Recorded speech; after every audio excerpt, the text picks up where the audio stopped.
mo yung pintuan! Kumapit ka. Nakatakas ako! Nang pauwi na ang magkakaibigan ay nagpasalamat sila Kenji at Sanya sa suporta ng mga kaibigan nila. Tinanong ni Tim si Roxy kung kanino siya sasabay na hindi naman umiimik si Poch na sakto namang dumating si Dr. Kevin kaya inasar nila si Roxy na agad naman niyang pinakilala sa kanila.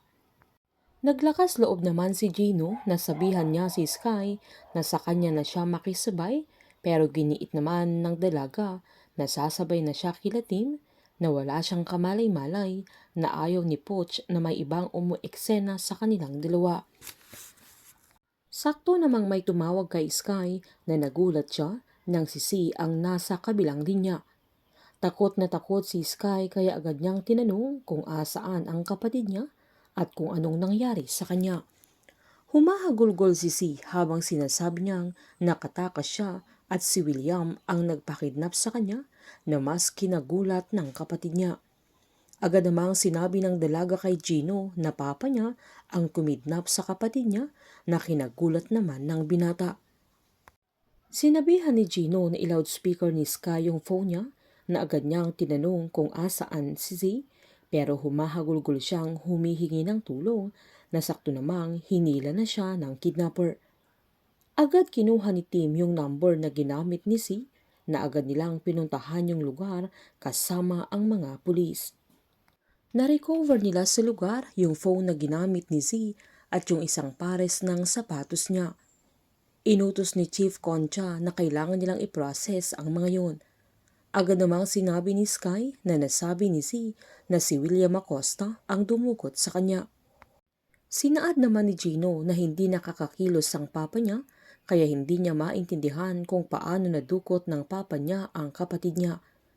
Nanindigan naman si Sky na mismong si Sina ang nagsabi na narinig din niya mismo kaya hindi na umimik pa si Gino. Tinanong naman ni Steves kung ilang araw nang nawawala si Z at ilang araw na din niyang hindi siya umiinom ng mga gamot niya kaya hindi sila sigurado na si William Acosta ang nakita ni Z. Mangiyak-ngiyak si Sky nang sabihin niyang hindi din sila sigurado na hindi si William ang dumukot sa kapatid niya kaya hindi sila dapat tumigil sa paghahanap kay Z kaya natahimik silang lahat. Habang pumasok naman yung private guard ni William dahil may kakausap sa kanya sa phone na tinatago nila. Kinumusta siya ni Victoria na agad sinaad ni William na malapit na at kaya na niya at nanindigan siyang babangon siyang uli para maghari, sabay na patawa pa siya at tinanong niya kung handa na ang lahat para sa pagtakas niya.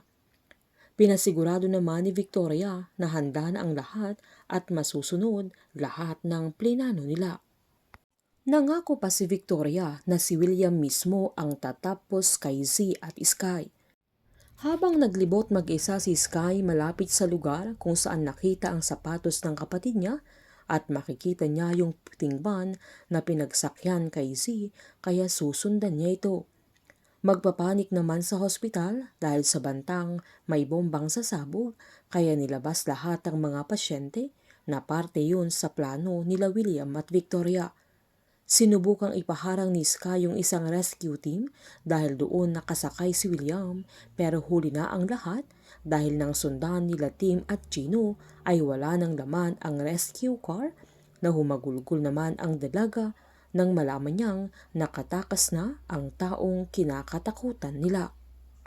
Painit ng painit ang mga tagpo, sabay-sabay po nating subaybayan ang advance episode ng High Street dito po sa aking channel. Patuloy lamang pong manood at mag-subscribe para ma-update po kayo sa mga susunod na episode. Marami pong salamat.